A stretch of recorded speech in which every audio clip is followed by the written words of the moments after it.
he describes therapeutic totalitarianism as hatred of dissenters from this utopian ideology that comes in the guise of helping and healing, right? But he specifically argues that therapy, that the therapeutic mode is a sort of postmodern mode of existence, which I think is apt.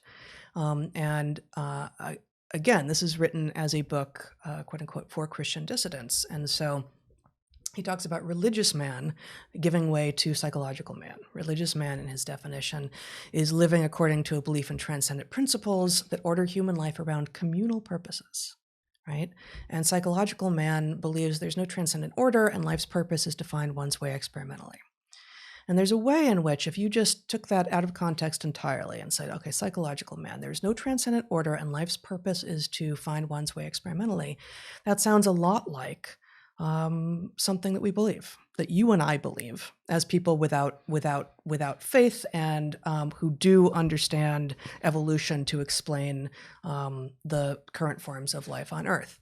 However, the description of religious man, if you read it metaphorically, is also something that we hold very, very dear, which is that if I just take out transcendent for the moment, lives according to belief in principles that order human life around communal purposes.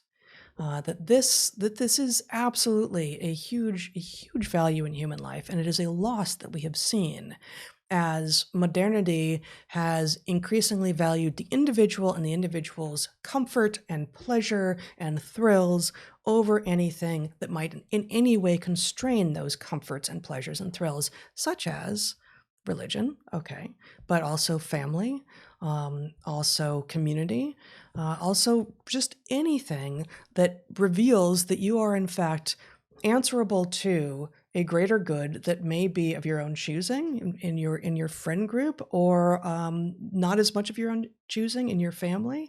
And this is not to say that people don't sometimes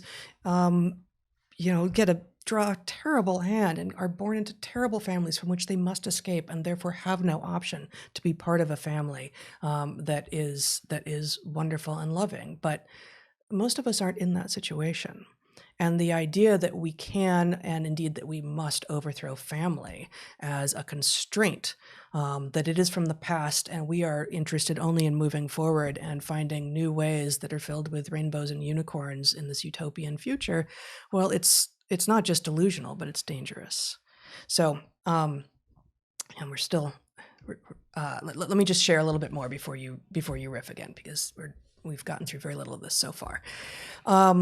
In communist Russia, Dreher reports, parents were choosing to avoid what he calls contamination of the humanities by encouraging children to study natural sciences.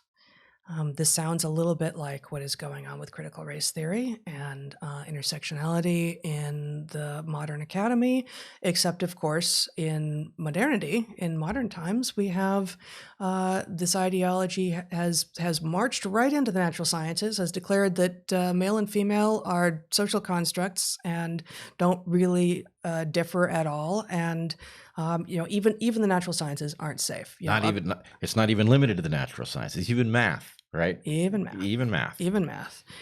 So it's in some ways we've gone even farther than what was being seen in totalitarian communist Russia. Dreher was told by some of the people he was interviewing that essays must conform to a communist point of view. Well, that sounds familiar, doesn't it? Anyone who's been in high school or college or knows someone who has in the last 10 years knows very well that in some classes, in some fields, there is one and only one perspective that you are allowed to take. All this talk of multiple lenses that the supposedly liberal perspective allows, well, only up to a point, only if you're writing about something that you yourself may have experienced. But in terms of the conclusions that you come to, really in many fields, there's only one conclusion you're allowed to come to. So this raises a bunch of different points, and I don't know where all you're headed, but I do think, we have to understand something. I now hear this talk of communism and where we are with respect to this new trajectory.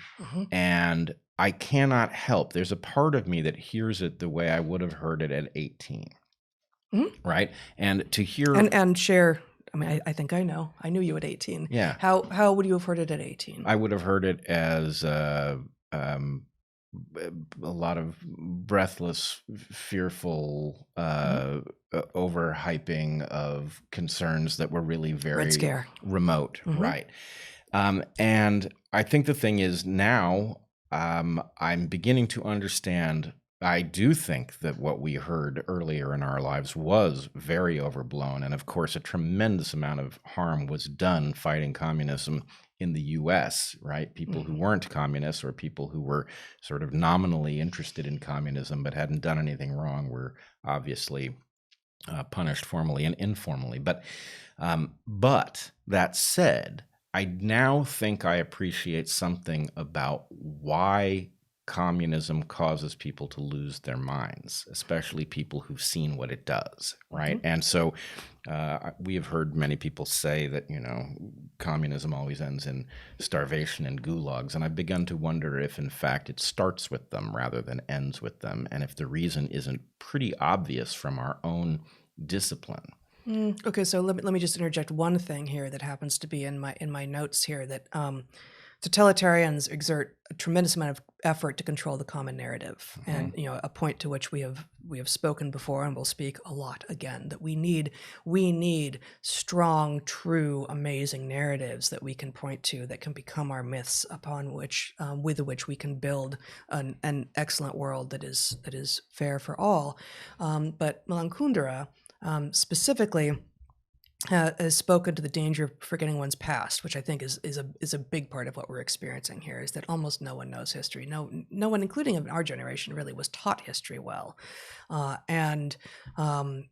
Dreer, paraphrasing Kundera, says, "Nobody defends gulags today, but the world remains full of suckers for the false utopian promises that bring gulags into existence." Right, and people are erasing. It's not even just forgetting, right? So Kundera deals very well with the issue of forgetting and actually erasing. There's a vivid image that has a member who has behaved badly physically erased from a painting, I believe, or painted over.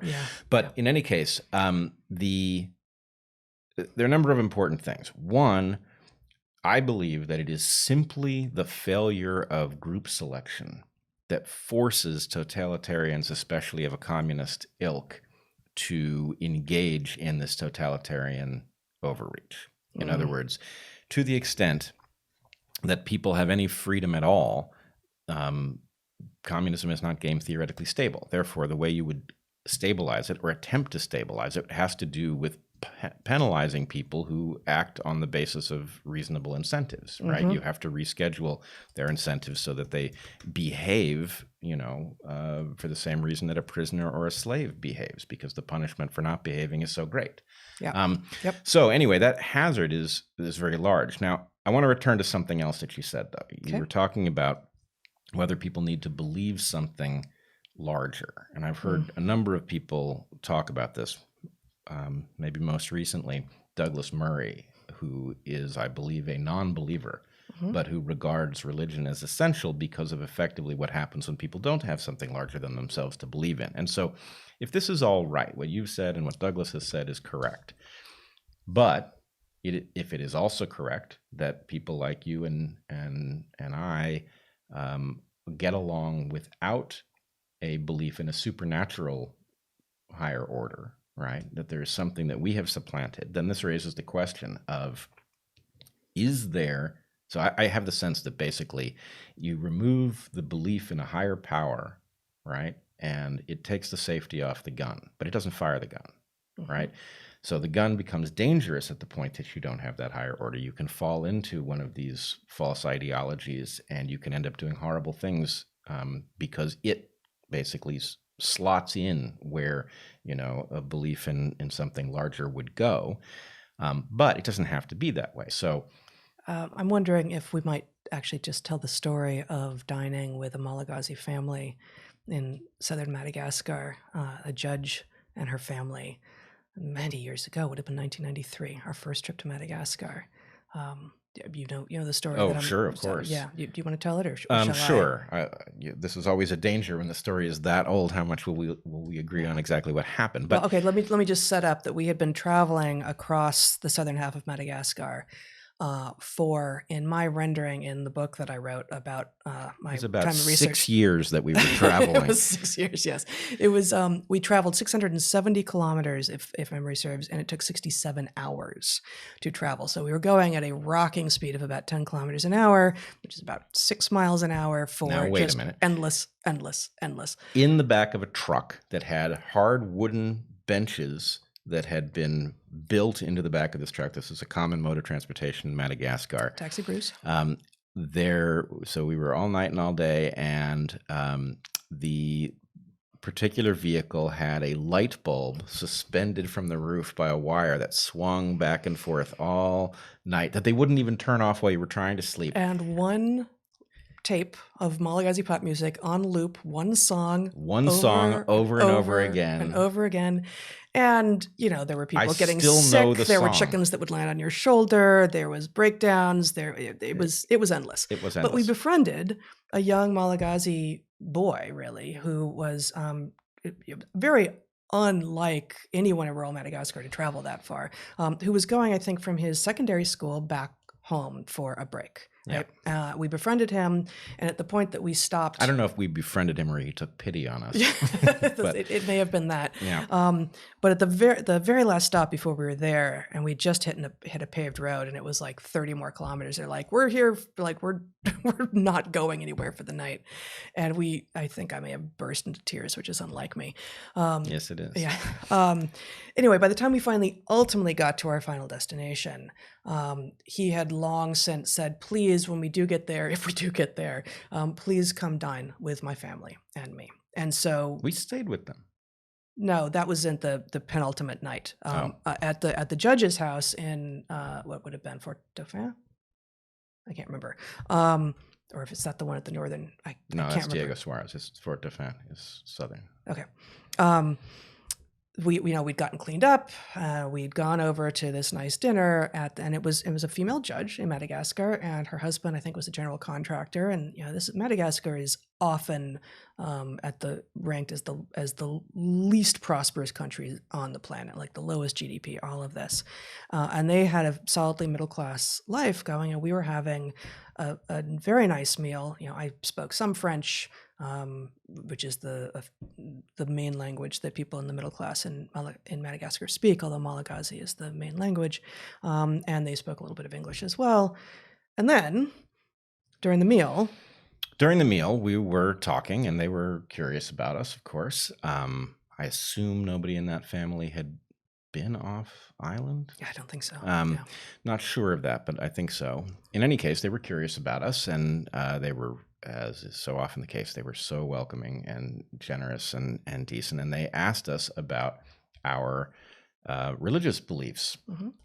And we, maybe without quite enough caution, coughed up that we didn't really have a religious belief, that we had, historical backgrounds that traced their roots to these traditions, but didn't believe anything ourselves. And there was this kind of inability to know what to do with what had just been said, and there was they became worried about us. Well, I don't think they did, but they voiced concern about, well, okay, if we take you at your word and you really don't believe anything, then what prevents you from doing X, Y, Z? How is it that you live good lives? How is it that you will continue to live good lives? Right, which turns out to be a better question than you would think. That's a terrific question. Yeah. And so the answer is something, I think the answer, in our case at least, if we can use our own minds as a place that we have some access, I believe what we've done is we have figured out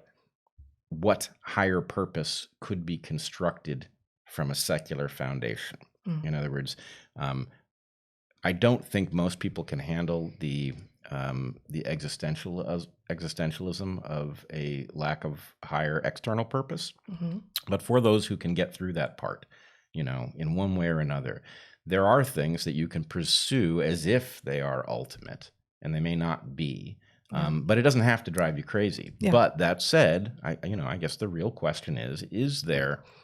I shudder every time somebody makes the claim that we have to have religion or else people go crazy and do terrible things. Because if that's true, then we're stuck in a very bad bind, which is that we are not getting any less capable of understanding what the universe is made of, which means that the necessity of God to the explanation of what we are and how we got here and what it means is ever more remote. So are we just going to continue to go crazy till we destroy ourselves, or can people actually get over the existential crisis and come up with things that work as well or better? Well, and so in Dreer's book, I don't think that there's really an invocation of God per se. There is certainly invocation of faith and belief, but mostly it is a way of organizing your life in line with principles that have been honorable and served truth and justice and beauty in the past, and we see no reason to think that they have stopped doing so if you and your family and the community with whom you choose to interact are all also abiding by similar principles. And so it is not primarily about is there God? It is about all of the other traditions that the religion is based on. Right. So if I can go back to the what I think is a fair characterization of at least the Jewish diaspora, and actually I would think most of Israeli society too, there is something that occurs where religion is practiced and nobody is all that interested in getting you to unpack your level of belief, right? The point is, do you behave? Actually, it matches very well what I heard Jordan Peterson once say, which got him in lots of trouble in certain quarters. I think it was actually during the debates in Vancouver, where he was asked if he believed in a supernatural God, and he said, I behave as if I do. Right. Which made perfect sense to me, what he was saying, but was taken by some to indicate a kind of hypocrisy or vagueness or something like that. But I guess the question is, if it was true that Jews were anti-fragile because of all the stuff that happens every time the center collapses, and that one of the things that you do is you teach people how not to shed their traditions because those traditions are serving unstated goals, one of the things you might do is provide a kind of don't ask, don't tell over faith. And, that does seem to be the nature of it, right? People have complex relationships, and it's very hard to know exactly what they believe, nor does it matter.